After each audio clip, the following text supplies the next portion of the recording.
यहाँ पर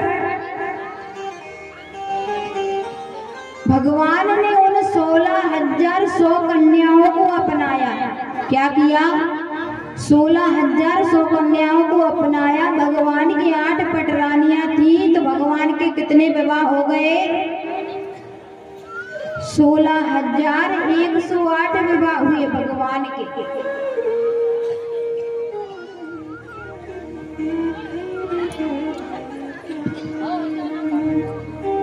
भगवान द्वारका में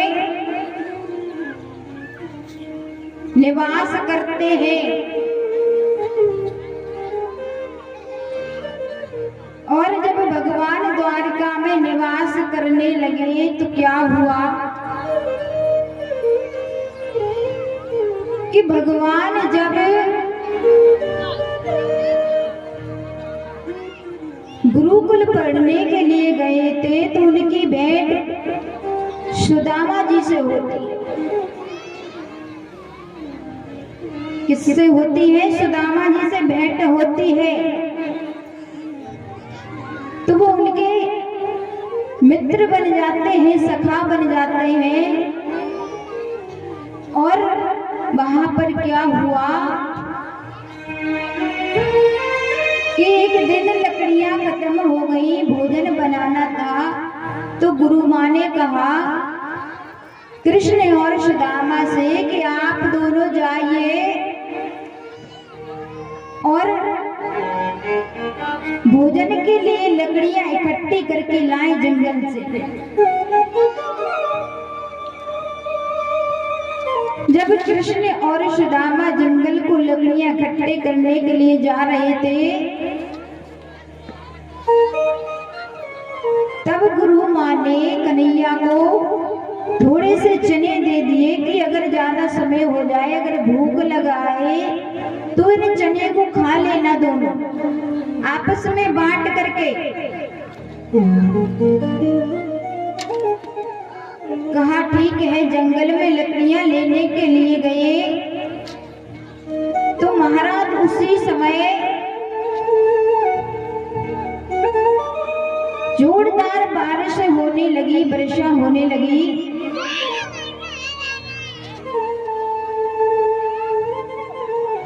तो कन्हैया और सुदामा जी एक पेड़ पर चढ़ गए कि जब वर्षा रुक जाएगी तो फिर आश्रम को चलेंगे। अब महाराज बारिश हुई, सुदामा जी को भूख लगी तो सुदामा जी ने उन चनों को खा लिया। क्या किया?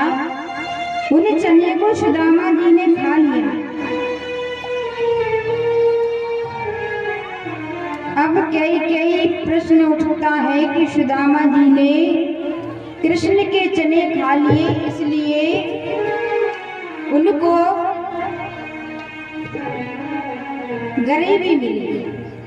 कहते हैं सुदामा जी ने कृष्ण के हक के चने खाए तो उनको गरीबी मिली। और आज का आदमी अपने भाई का हक खा जाता है, जमीन में बेईमानी कर लेता है, उनको गरीबी नहीं मिलती क्या?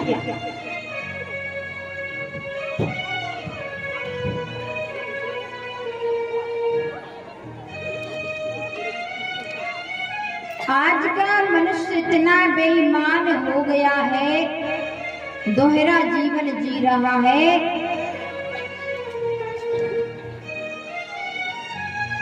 कि अकेले में दारू और समाज में पानी छान कर पी रहा है। आज का इंसान दोहरा जीवन जी रहा है। तो महाराज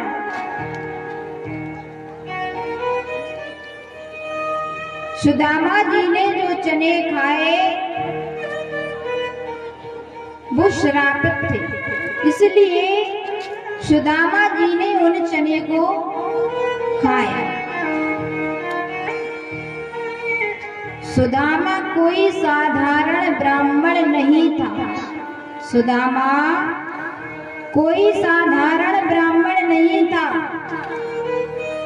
लिखा क्या गया है सुदामा जी के लिए, कृष्णस्य शीत सखा कश्चित ब्राह्मणो ब्रह्मवित्तमा विरक्त इंद्रियार्थेषु प्रसन्न आत्मा जितेंद्रिया। प्रसन्न आत्मा का मतलब होता है जो प्राप्त है वो पर्याप्त है, जितना प्रभु ने हमें दिया है वो ही पर्याप्त है।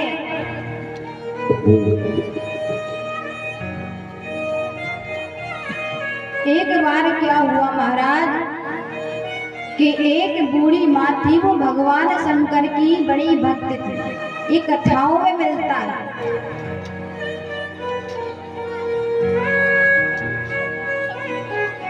तो वो बूढ़ी माँ सुबह मांगने जाती है, जब उसके बाद में भगवान को प्रसाद लगाती फिर भोजन करती।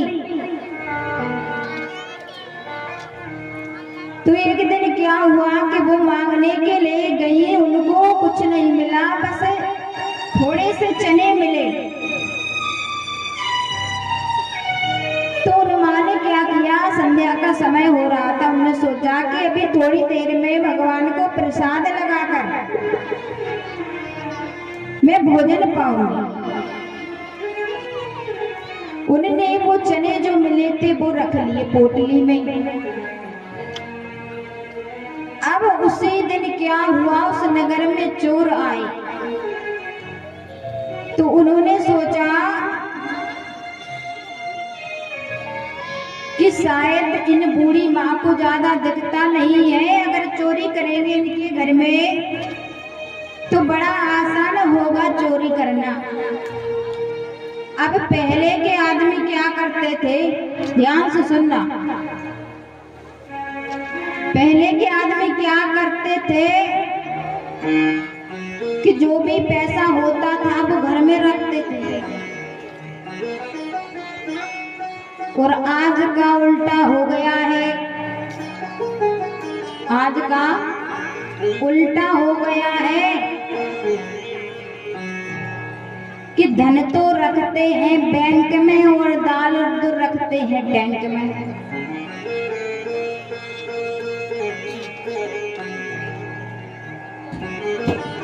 पहले धन को घर में रखा जाता था और दाल दूर बाहर, और आज कलयुग में धन बैंक में और दाल दूर घर में। पहले पता है क्या होता कि पहले जो पुराने घर थे उनके जो घरों को पटका जाता था, किसी को लोटा मिलता था, किसी को मटका मिलता था।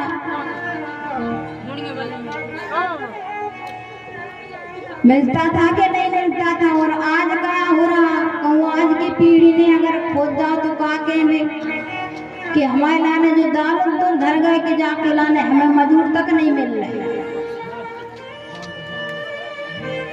आज क्या कहेंगे कि हमारे बाप जो हमारे लाने जो गड़ा के धर गए कि इसके लिए हमें मजदूर तक नहीं मिल रहे। तो आज कलयुग में उल्टा हो गया है। और महाराज यहाँ पर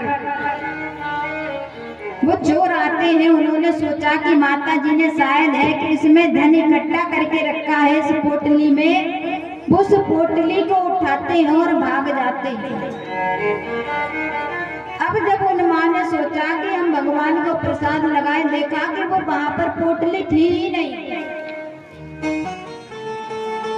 वो इतनी बड़ी भक्त थी, भगवान शिव की इतनी बड़ी भक्त थी, उन्होंने कहा कि जिसने भी मेरा भोजन चुराया, मेरे भगवान का भोजन चुराया है, मैं श्राप देती हूँ कि जो भी उसको खाएगा वो श्रीहीन हो जाएगा। श्री माने होती है लक्ष्मी।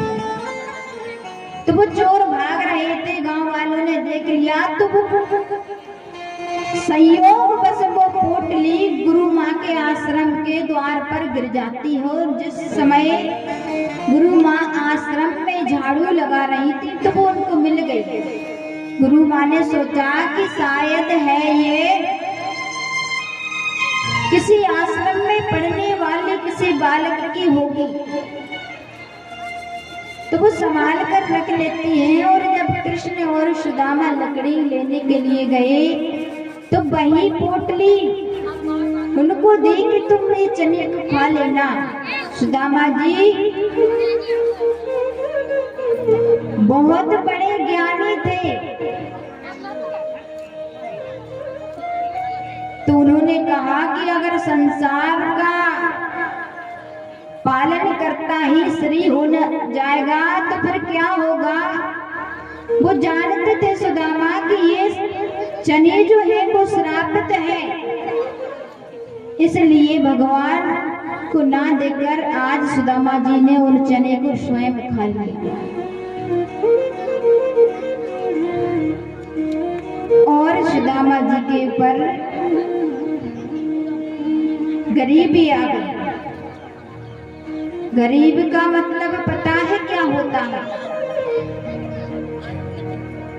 गरीब का मतलब होता है जिसके पास राम नाम का धन ना हो, पैसा एक भी ना हो।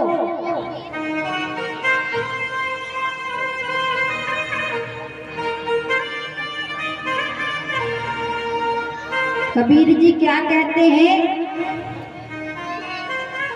कबीर जी ने लिखा है कि कबीरा सब जग निर्धना, धनवंता नहीं कोई, और धनवंता सोई जानिए जाके पास राम नाम धन होए। सुदामा जी गरीब नहीं थे।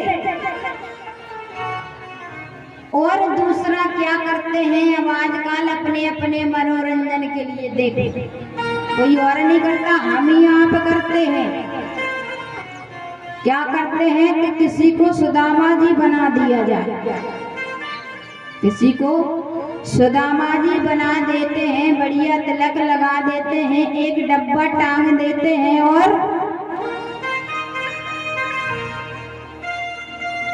पूरे जितने आप लोग जो बैठे हो बीच में घुमा देते हैं। अब महाराज आप इतनी बड़ी पुण्यात्मा तो हो नहीं कि 150 रुपये आप उनके डब्बा में डालो, ज्यादा से ज्यादा कर रहे करो तो 5 रुपये, और ज्यादा कर लो जी करो आप सब तो 10 रुपया डालो उनके डब्बा में। इतने से ज्यादा कोई नहीं डालेगा, इतने से ज्यादा कोई नहीं डाले। और एक आदना पता है कोई कथा में चढ़ा भी जाते हैं तो कहते हैं अरे 10 रुपये डरे तो सुबह हम कथा की आरती में चढ़ाए आपका